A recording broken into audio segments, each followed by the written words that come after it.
LR, the liberal redneck here, coming to you from a country under attack from a foreign power, and our government is not even attempting to defend us.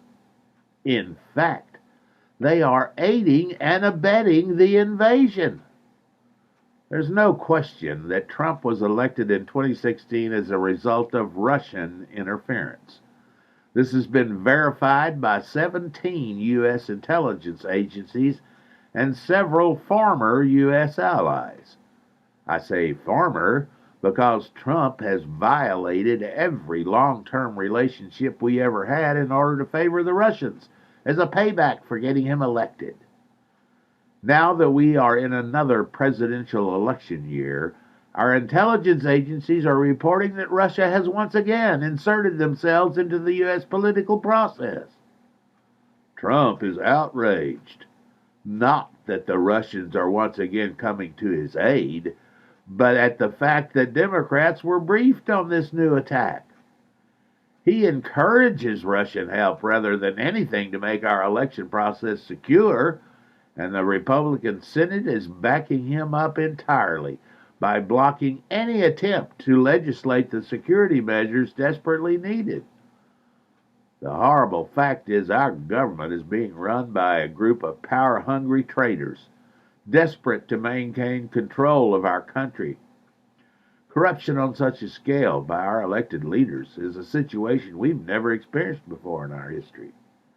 They are so obsessed, they fail to see the forest for the trees.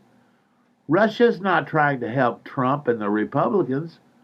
Russia is trying to help Russia, and that means the collapse of our American democracy. Thankfully, in 2018, Americans responded to the raping of our nation by the completely unchecked Republican onslaught when they elected a Democratic majority in the House of Representatives.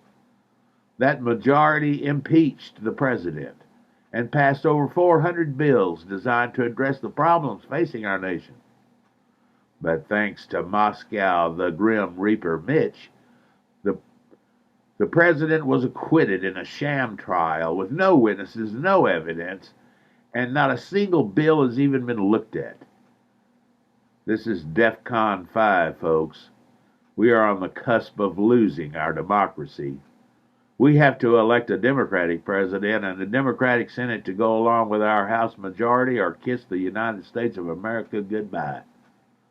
Do not be fooled by the Russian efforts to degrade Democratic candidates and inflate Republican candidates.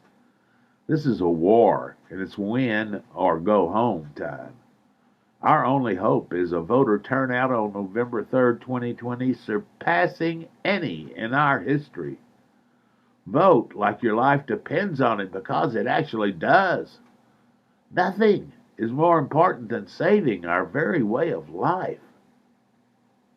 You can reach me at theliberalredneck@gmail.com, and you can visit live with me and my well-informed crew for our weekly wrap-up every Friday at noon Central on blogtalkradio.com/theliberalredneck.